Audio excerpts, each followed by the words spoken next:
Hello learners and welcome back. So, yes, today we are going to work on a new concept.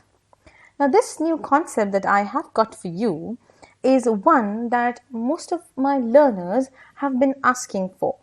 Like through these years, I would say while training people, I have got a lot many queries about like how to put this into use, okay? The moment we start with a concept, you will realize that what are we talking about? And maybe even you face this problem or you have trouble in using these words or this concept or language structure, right? So let's try to fix this like these two are trying to fix it. Let's try to fix it, the problem that we have. And if not, if there's no problem as such, you can just have a revision of the concept. Let's get started, learners.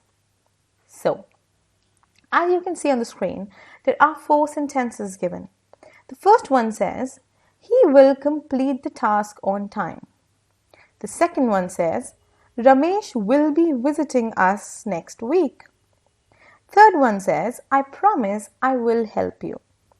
And fourth one says, will you attend the party?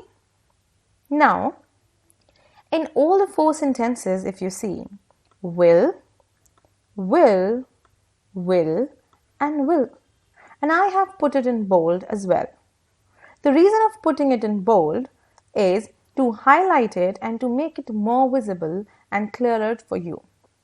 When I say he will complete the task on time means I believe that it will be done on time. I don't have doubts about it. I am sure the certainty level is up. Okay, the possibility of the action is up because I believe that it will be done on time. Ramesh will be visiting us next week. Now this is we are forecasting, will be visiting. Okay, this is that you are assuming that he will be visiting us next week. And when I say I promise I will help you, again I'm making a promise. And when you make a promise, you will not say I can help you, I promise I would help you. See, if you use would instead of will, please, I'll jot it down here only to make it clear to you. Will versus would. If you ask me, there's 2 points of difference. Certainty level of an action and politeness. Certainty and politeness. Certainty in case of will is high. In case of would, it's low. Politeness in case of will is low. And in case of would, politeness is high. So if you are making a promise, the certainty of the promise to fulfill the promise should be up. That is why we say, I promise I will help you. Now, the concept that I have given here works for all the helping verbs. Let's say, I will tell you the name of these helping verbs also. If you now know that we are talking about will, would, you know that we are talking about modals. M-O-D-A-L-S, modals. Now, modals are divided in 2 categories, present modal and past modal. So, will, would, can, could, shall, should, may, might. All of this, they keep on going. So, all the present modals, they have certainty level up, whereas politeness low. And all the past modals, they have certainty level low, whereas politeness level up. Okay. So if I have to request someone, I will use would, polite request. Okay. But in case of promise, I will use will because it should be certain and it should make sense. Okay. Now, the next one says, will you attend the party? Okay. Will you attend the party? Maybe I am asking. Okay. Or you can also say, it can be a request also. You can request also. Will you please attend the party? You can add please here and you can make it a request also. Will you please attend the party? or will you be attending the party? Okay.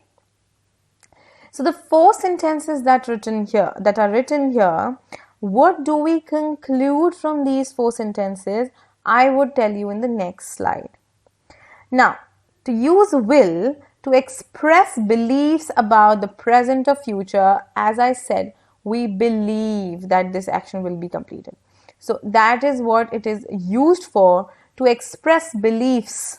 Okay. Next says to talk about what people are willing to do. Now, willing to do means they want to do it on their own. It is not forcible. They are doing it on their own. They wish to do it on their own. Okay? Willing. Like this. Ramesh will be visiting us next week. He wants to. We are not forcing him. I'm sorry. We are not forcing him. He deliberately wants to. He is willing to do it. Okay? And the next one says to make promises, offers, or requests, as was given in the last two sentences. Okay? So, this is the use of will, which is one present modal. See, all these are present modals. These are present modal, and these are past modals. Must is the present modal and it doesn't have the next past modal. Okay.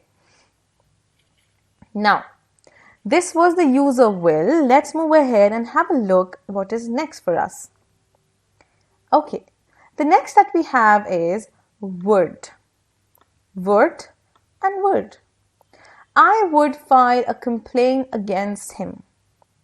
Maybe, may not be. I would file a complaint against him. I would always help someone who really needed help. Now see, who really needed help. I would always, which means it is not true, but we are imagining. What is this? This we are imagining. It's not true as of now. Next one says, would you mind sharing your lunch? This is a polite request. As I said, if you have to make a polite request, then you will be using would. This is a polite request. So the three statements given here make us identify these three uses of would. Let's have a look. Would is the past tense form of will. Agreed. Because it is a past tense, it is used to talk about the past. That's very obvious because it's a past modal, it will talk about past. For example, I would file a complaint against him. Okay. And the next one says to talk about hypothesis. Hypothesis, as you know, there's a word hypothetical. Hypothetical means imaginary, guys. Imaginary. Okay. Now, when I say hypothetical means imaginary, so we are talking about something that we imagine. It's not true as of now. Okay. When we imagine something, you have to or you would be using would and not will.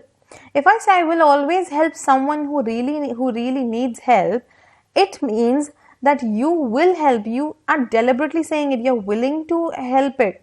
You will definitely do it. But when you say I would always help someone who really needed help, which means you would. If this would have been the case, you would. That means it's an imaginary situation. Agar aisa hota. That is the case here. Okay. Now, the next one says for politeness. And I have already told you that whenever we talk about polite aspects, past modals are better to use. So, would you mind sharing your lunch? That is the concept. Okay. So, these are the three uses or three places where we put would into use. Okay. And we should not be forgetting this. This is important for us. Let's move ahead to the next one.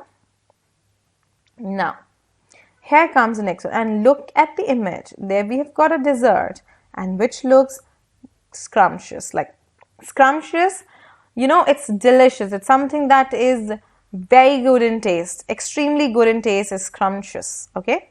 We've done these vocabulary and adjectives for food, taste or texture.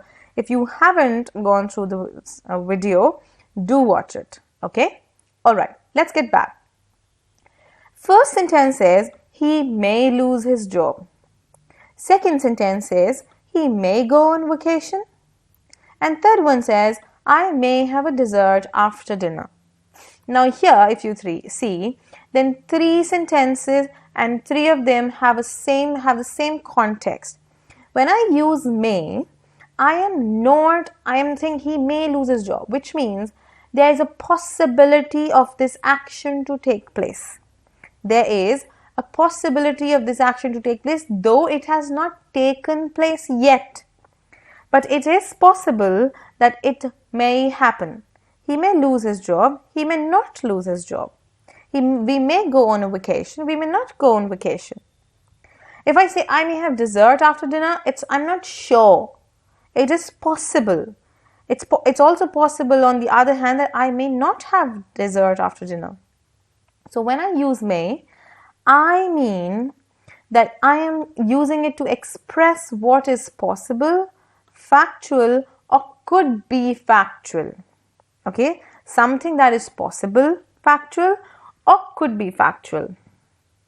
Okay, this is what we have the use of may for. Okay, anything that's possible, that may be possible in near future.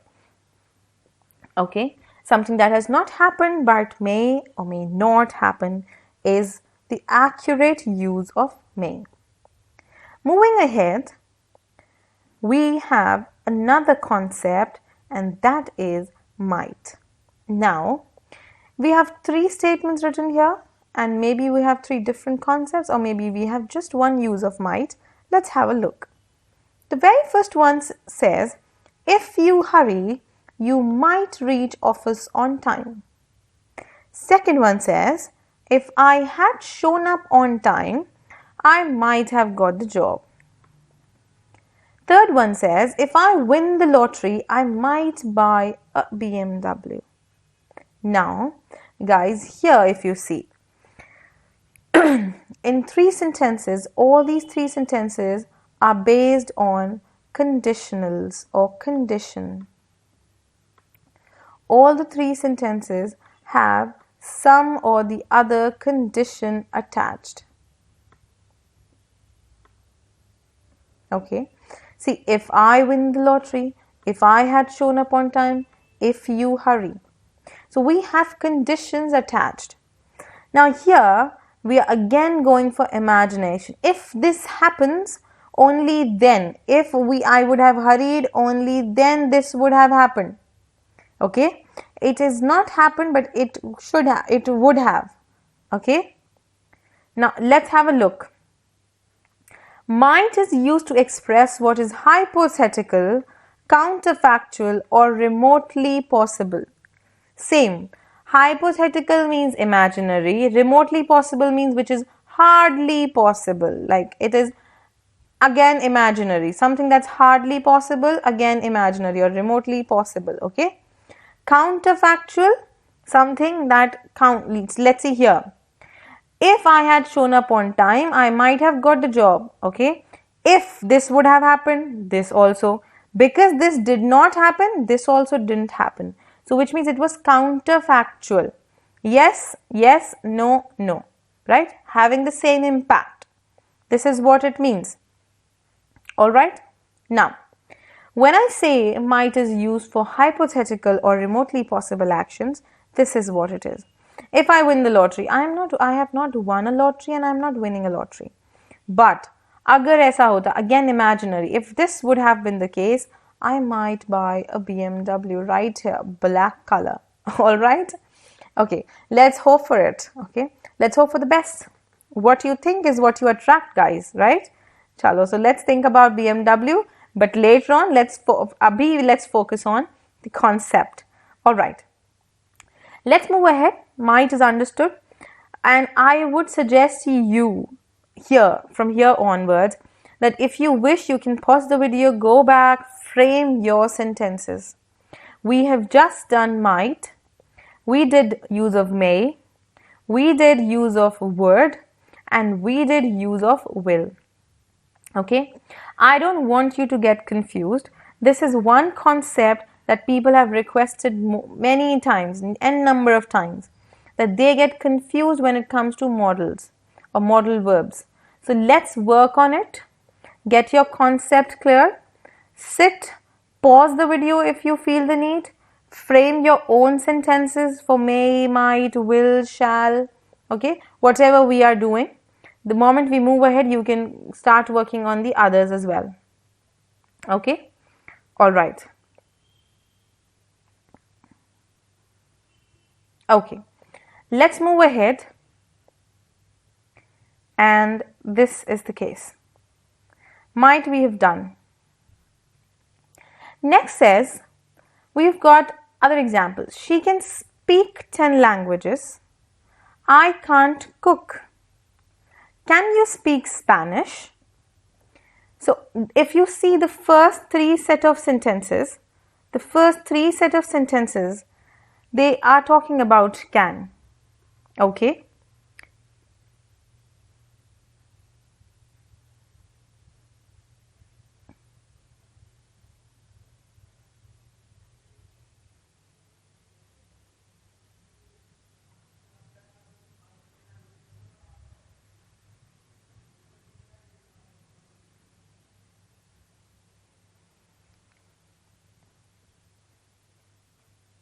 All right. So if you see the first three set of sentences, we're talking about can. She can speak 10 languages. We are talking about her ability. We're talking about her ability to talk or to speak. Okay. That she has this ability of speaking 10 languages. When I say I can't cook, which means I am unable to cook. I can't cook. When I say, can you speak Spanish? Which means, yes, maybe I'm able to speak Spanish or I'm unable to speak Spanish. That's the question. So when they say, can you speak Spanish? That is again questioning the ability of a person. Okay? Now, here if you see the very first concept, can expresses ability. And cannot, which is can't, shows inability. Okay? It shows inability. Now, if I get back, this is what the first set of three sentences tell us. Can and can't. Can't is a contracted version of cannot. Okay? Now, can you speak Spanish? Is again a positive sentence for can, with can. The next set of sentences that we have is you can go or you may go. The second sentence says, you can take one of these shirts or you may take one of these shirts. Now, when I say this, what am I doing? I am giving permission. You can go, or I can also say you may go. This is what I'm doing. I am giving permission. Okay. When I say you can take one of these t-shirts or you may take one of these shirts, again I am giving permission. Now, generally we use may in terms of formal permissions, but these days sometimes can is used in the sense of may to give permission. Okay? Sometimes we are now using can in place of may, or with may to sometimes, not always, to give permission. Okay? And the last set says, can I go or may I go? Now, what does this imply when I say, can I go or may I go? This implies that I am talking about taking permissions. I am asking for permission. When I ask for permission, I would say, may I leave or may I go, or can I leave or can I go? Right? I am asking for permission. So when it comes to can, you can use it, you can use can either for the case. Number one is that you can give permission. Number two is you can take or you can ask for permission. Both the ways. Nowadays, can is also increasingly used to ask permission. So you can accordingly use it in the sense. All right. Now the next concept that comes is this. Now we would talk about it, but Prior to this, as you can see, we have again two sets, 1 and 2. Okay, so we would work on it. Now 1 and 2, this 1 and 2 are related, 1 and 2 these are related. I'll tell you how. They are visible, but still I'll tell you how they're related.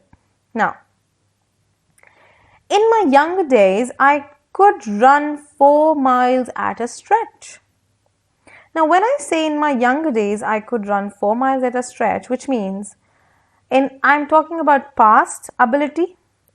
I could do this, but now I cannot do this. When I was young, I could run 4 miles at a stretch, but now I cannot. But at present, I cannot do that. This is what I am saying. Okay.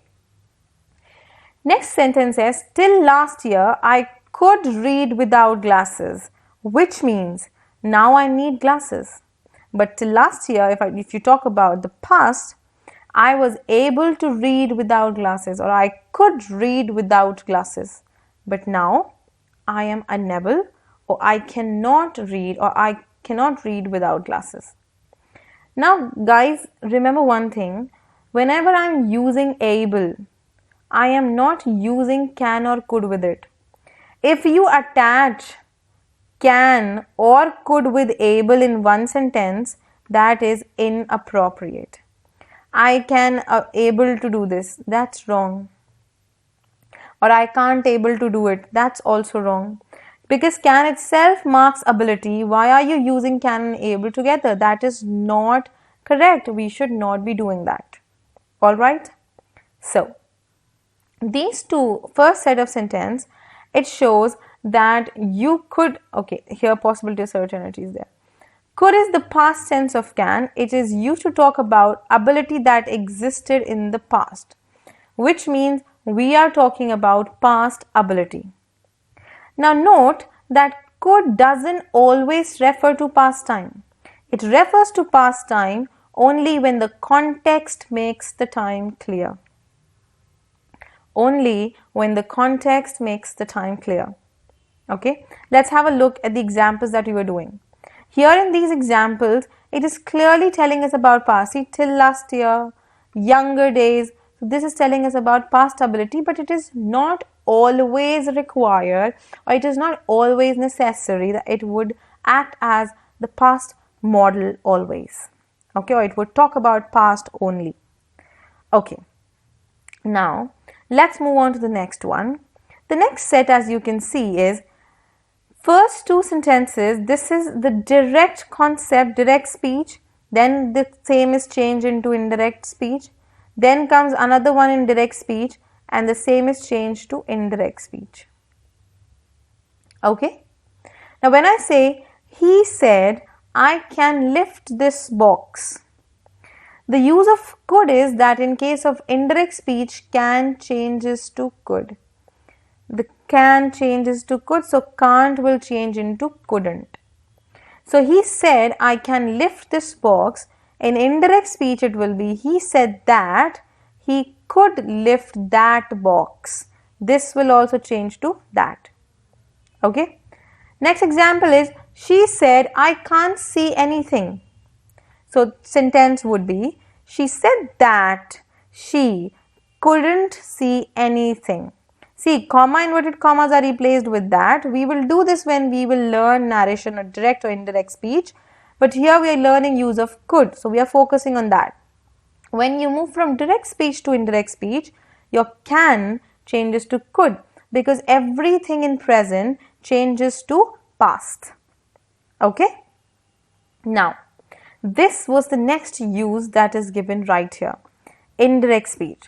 Could is the past tense of can in indirect speech. Okay, it is the past tense of can, as we've just seen. And the next use of could that is defined here is, could may express possibility or uncertainty.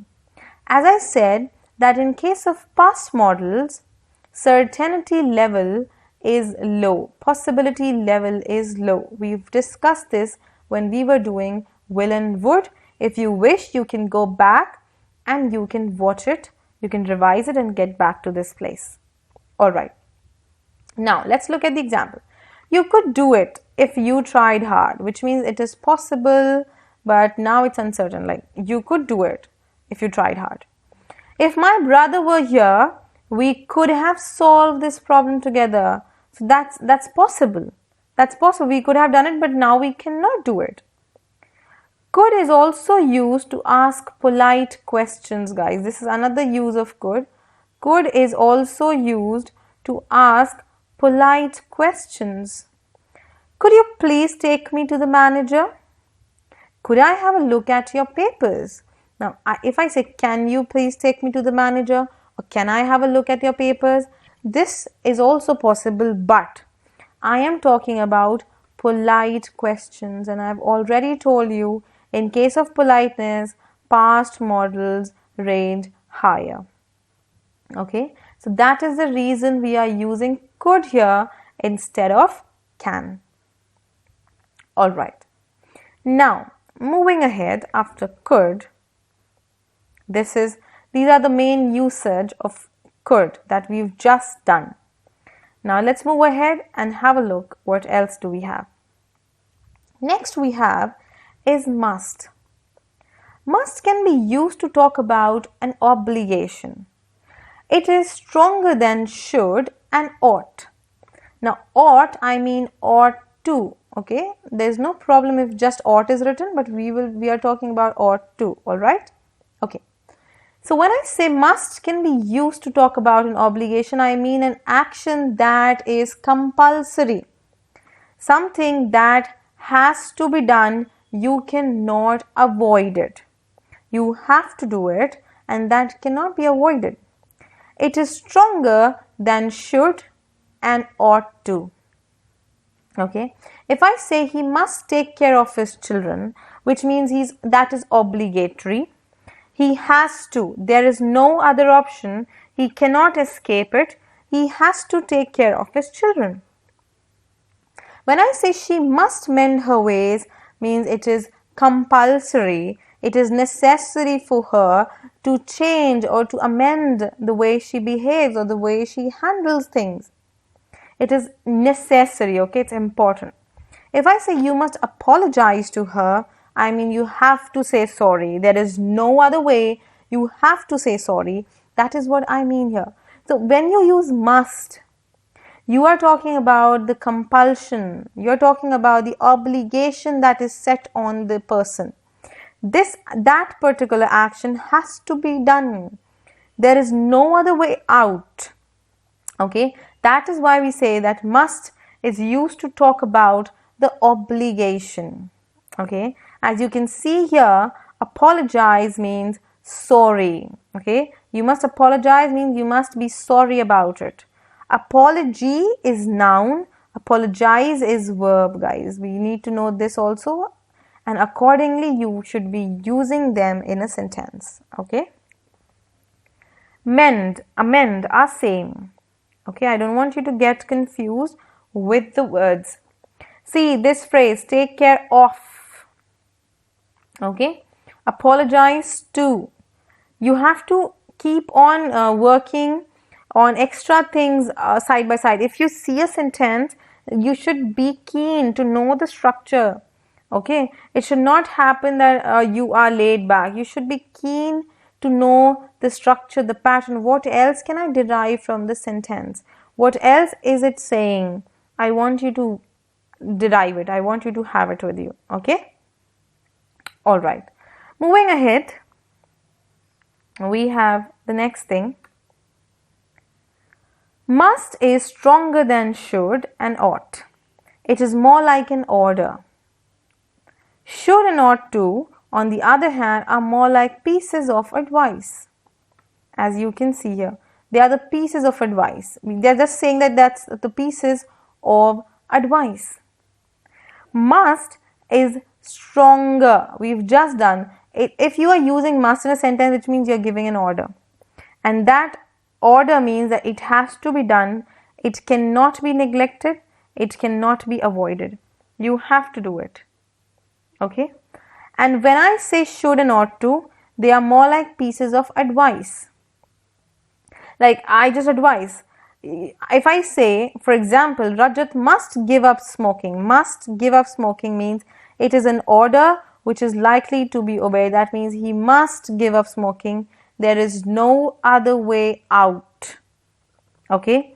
But if I say Rajat should or Rajat ought to give up smoking, it means it is a piece of advice which may or may not be obeyed. It is up to Rajat. If Rajat wants, he can quit smoking. If Rajat doesn't want, he may not give up smoking. Okay? It is not that I enforce. I cannot enforce. Alright? There is no, I would say, obligation or compulsion in case of should or ought to. They are more or less like a piece of advice. They are less strong if you compare them with must. Okay. Now, if I ask you to just quickly frame your own sentences, because see, you can pause the video, frame your sentences, because when it comes to must, should and ought to, it is up to you that you frame the sentences. Okay. It is sheer your choice. You can frame your sentences. That is all up to you. Okay. Now that is why I have been asking you people to pause the video wherever you need it and keep on working on it. Okay, make your own sentences, draft your own sentences wherever required, wherever necessary. All right.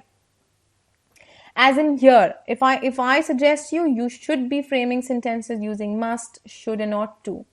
This is necessary because the difference between these three is a minute difference, guys. See, if you see here, should and ought to, I have written using or. So the sentence Rajat should give up smoking or Rajat ought to give up smoking has the same meaning. Similar thing goes if I change this context of the sentence, I would say Rajat should have given up smoking. Rajat ought to have given up smoking. What does this mean? Should have given up smoking. Should have given up means he should have done it, but he has not. He should have accomplished an action that should have been done, but he did not do it. So when it comes to should have, ought to have, or must have, we will use third form of verb. What will we use? We will use third form of verb. Should have given, should have completed the task, should have accomplished, should have finished. Okay, should have cooked, should have booked, baked, whatever. But it will take third form. And if it's used just like this, you will use verbs first form, should give, because all the modals, please remember one thing, one concept. All the modals follow simple concept of using first form of verb, which is present simple. Okay, all the modals work on the same principle. They follow present simple form of verb. So this is what I have been suggesting you, that we've done must, should, ought to. We did can, could, may, might, will, would. I want you to work on these. I want you to frame your own sentences. Okay? And the concept, as I said, that we would be doing something new. It would be all in all a different concept for us today. And the concept that we did today is nothing but a part of helping verbs known as modals. Now, if I divide helping verbs into two parts, it comes into primary helping verbs. Okay, it is divided into primary helping verbs, and the second one is modals. Okay, so today we have done modals, and in the last session or in the other helping verb session, we did primary helping verbs like is, am, are, was, were, do, does, did, has, have, had. We did the usage of that. So primary helping verbs and modals. This is the entire helping verb. And as I said, main verbs and helping verbs. What is the difference? Helping verbs are the ones that tell you about the state. Okay. Let's say if I say is, am, are, they tell us that the action is in present state. Was, were tell us about past. Similar thing goes for has, have, had. Has, have tell us about present. Had tells us about past. Similarly, do does present and did past. But main verb is one that tells you about the action. So if I say I have taken lunch, which means have is my helping verb because it is telling me the state that I'm present, and taken is the action that I'm doing, so that is my main verb. All right. So this was the entire concept that I wanted to discuss with you, which was modals. I want you guys to practice. I want you guys to frame your sentences. And if you have any doubts, you can post in the comment section. We would love to revert on the same. Okay. And if you want something different from us, you can let us know, and we would definitely come up with the same concept or the topic that you want to do. So till then, I hope that you guys would keep learning the concept that we did today. If you want, we can go back and revise, or you can just go back and revise whatever we have done. We have covered all the modals.